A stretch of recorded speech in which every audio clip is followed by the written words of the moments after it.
एक दफ़ा दुरूद पाक पढ़ लो सारे। अस्सलातु वस्सलामु अलैका या सय्यदी या रसूलल्लाह व अला आलिका व अस्हाबिका या सय्यदी या हबीबल्लाह। लास्ट टाइम हमने एक लेक्चर स्टार्ट किया था कामयाबी के असूल। उसमें हमने सीखा था कि जो कामयाब शख्स होता है उसकी ज़िंदगी के कुछ असूल होते हैं जिस पे अमल करके वो कामयाब होता है, और 3 असूल हमने उसके देखे थे लास्ट टाइम। नेक्स्ट 3 जो है हम आज डिस्कस करेंगे, ठीक है।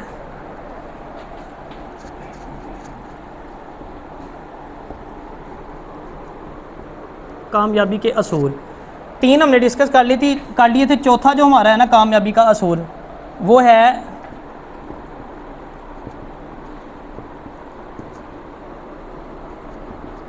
कामयाबी का यकीन।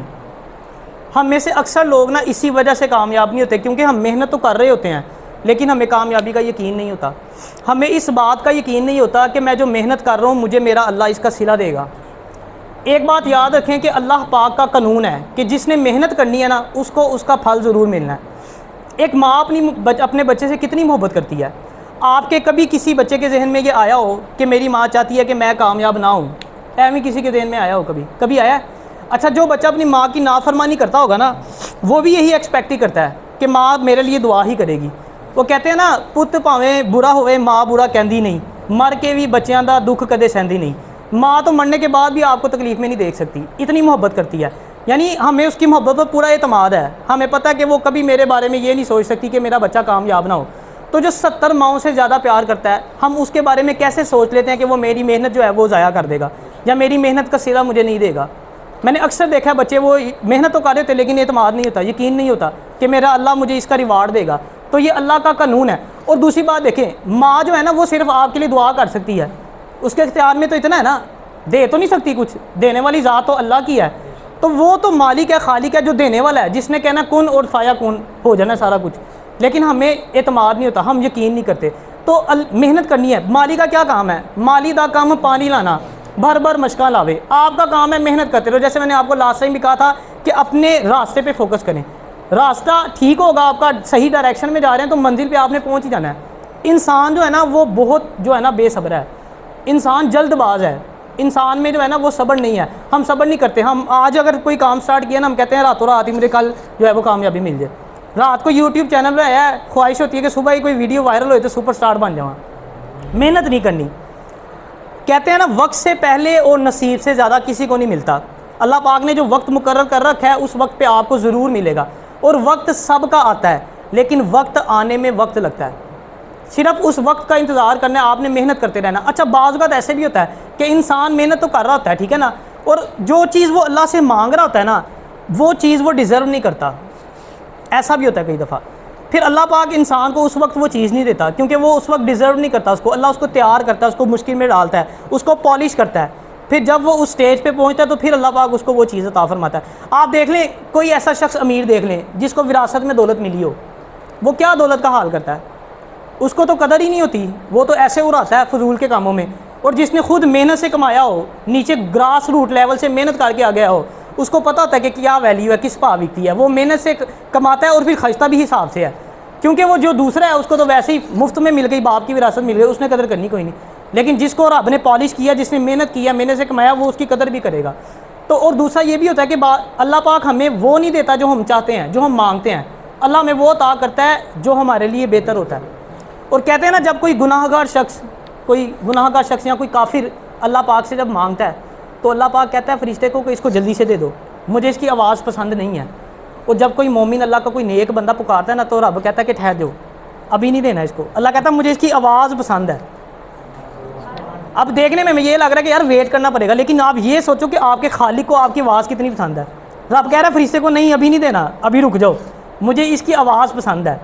तो इससे बड़ी सआदत की क्या बात हो सकती है? फिर रब देता है, जब वक्त आता है आपको देता है और खुश कर देता है आपको। फिर आपको एहसास भी होता है कि यार वाकई ये चीज़ मुझे इस वक्त मिली है ना, तो यही इसका सही वक्त था। तो जल्दबाजी नहीं करनी, ठीक है। और कामयाबी का जो चौथा असूल है हमारा, पांचवा, वो है जी वक्त की कदर।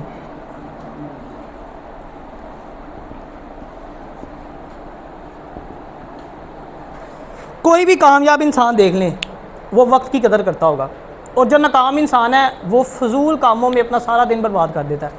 सारा दिन बैठ के मैच देख रहे हैं, 3-3 घंटे की मूवी देख रहे हैं, पता ही कोई नहीं, एहसास ही नहीं। अल्लाह ताला ने इस काम के लिए हमें पैदा किया। जो कामयाब इंसान होगा ना, उसका 1 मिनट भी ज़ाया होगा ना, उसको तकलीफ़ होगी। और एक बात याद रखें, जो शख्स अपना वक्त ज़ाया करता है ना, अल्लाह पाक उसके काम से बरकत उठा लेता है। और जो वक्त की कदर करता है ना, अल्लाह उसके काम में ऐसी बरकत डालता है कि जो 10 बंदे मिलके एक काम करते हैं ना, जितना काम 10 बंदे मिलके करते हैं, वो अकेला उतना काम कर लेता है। इतनी अल्लाह उसके काम में बरकत डालता है, उसकी प्रोडक्टिविटी इतनी ज़्यादा होती है।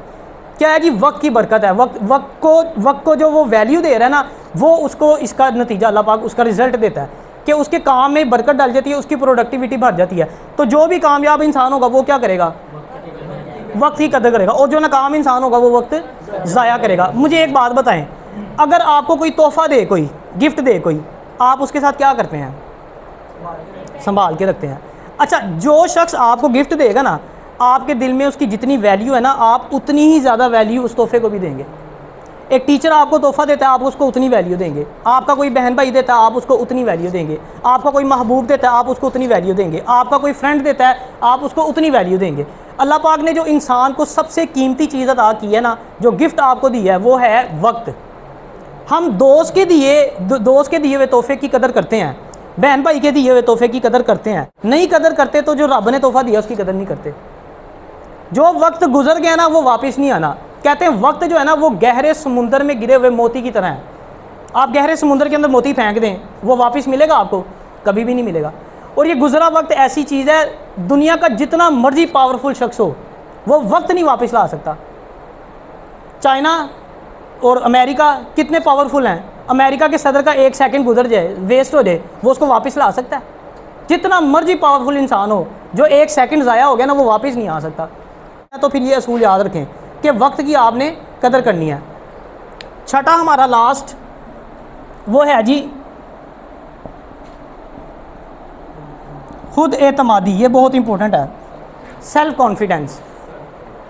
आप जितने दुनिया के कामयाब लोग उठा के देख लें, उनमें खुद एतमादी होती है, उनमें सेल्फ कॉन्फिडेंस। किसी ने ना बड़ी प्यारी बात की, उसने कहा कि क्यों भरोसा करता है गैरों पर, क्यों भरोसा करता है गैरों पर, जब चलना है तुझे अपने पैरों पर। मैं इस पूरी दुनिया में सिर्फ एक शख्स है जो आपकी ज़िंदगी बदल सकता है, और वो आप खुद हैं। और जिस वक्त आपको एतमाद होता है ना खुद पे, तो दुनिया का बड़े से बड़ा चैलेंज भी आपको छोटा लगने लग जाता है। जब आपको खुद पे एतमाद हो और अल्लाह की ज़ात पे यकीन हो। अच्छा, खुद पे एतमाद का मतलब ये भी नहीं है कि आप चोरे हो, मैं जी बड़ा कारीगर बंदा, मेरे पास बड़ा नॉलेज है, मेरा IQ बड़ा अच्छा है। ये गुरूर है, ये खुद एतमादी नहीं है। खुद एतमादी का मतलब है आपको इस चीज़ का यकीन है कि मैं अल्लाह के दिए से, जो रब ने मुझे नॉलेज अता किया है, रब ने जो मुझे जहानत दी है, यानी अपनी कामयाबी को, अपनी जहानत को फिर भी आपने अल्लाह से ही जोड़ना है कि अल्लाह की अता से, अल्लाह की रहमत से, अल्लाह की मेहरबानी से मैं ये काम कर सकता हूँ। और अगर आप चाहते हैं ना कि आप में खुद एतमादी भरे, तो 3 काम आपने करने हैं। पहला जो काम आपने करना है खुदा पर यकीन, या खुदा पर भरोसा कर लो। जिस शख्स को अल्लाह पे जितना ज़्यादा भरोसा होगा ना, उसमें खुद एतमादी उतनी ज़्यादा होती है। कभी आप गौर करके देख लें, अगर अल्लाह पे भरोसा कम होगा तो आपको खुद पे भी यकीन नहीं होगा। तो अगर आपने अपना सेल्फ कॉन्फिडेंस बढ़ाना है, अपना कॉन्फिडेंस को बढ़ाना चाहते हैं, तो फिर खुदा पे भरोसा बढ़ाना शुरू कर दें। दूसरा काम जो आपने करना है, नॉलेज, अपना नॉलेज बढ़ाएं। अच्छा, जो आप सब्जेक्ट पढ़ रहे हैं उसमें भी ओवरऑल भी अपना नॉलेज बढ़ाएं। एक कॉमन सेंस वाली बात है, देखें, अगर आपका सुबह एग्ज़ाम है, जिस बुक का आपका एग्ज़ाम है उसके टोटल 10 क्वेश्चन हैं। एक बच्चा है, उसने 10 में से 9 क्वेश्चन तैयार कर लिए हैं, और एक बच्चा है, उसने सिर्फ 4 क्वेश्चन तैयार किए हैं। कॉन्फिडेंस लेवल किसका अच्छा होगा? जिसने 9 तैयार किए होंगे। उसको पता होगा यार 10 टोटल है, मैंने 9 तो तैयार कर लिए, इससे बाहर क्या पेपर आएगा। जिसने 4 किए वो डर डर के जा रहा होगा, उसको पता होगा यार 10 क्वेश्चन है, मैंने तो किए ही 4 हैं, हो सकता है ऑप्शनल में भी 1 ना आए मुझे। तो जितना ज़्यादा नॉलेज आपको होगा, जितना ज़्यादा आपकी प्रेपरेशन होगी जितनी अच्छी, उतना ज़्यादा आपके अंदर खुद एतमादी भी होगी। तीसरा काम जो आपने करना है,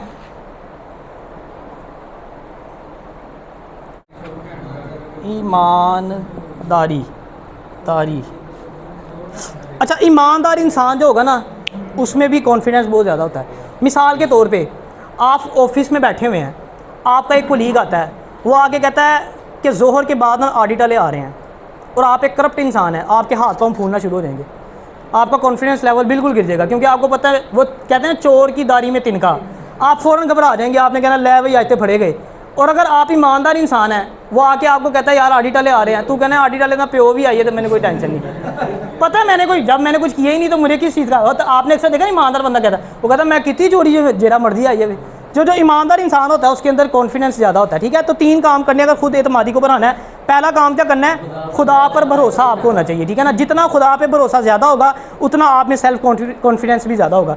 दूसरा, नॉलेज अपना बढ़ाना है। ओवरऑल भी, वैसे भी जनरल नॉलेज जो जीके होता है, वो जो सब्जेक्ट आप पा रहे हैं उसमें भी आपने नॉलेज को बढ़ाना है। ठीक है, तीसरा काम क्या करना है, आपने ईमानदार होना चाहिए इंसान। जो ईमानदार होगा, जिसमें जितनी ईमानदारी ज़्यादा होगी उसमें खुद एतमादी भी उतनी ज़्यादा होगी।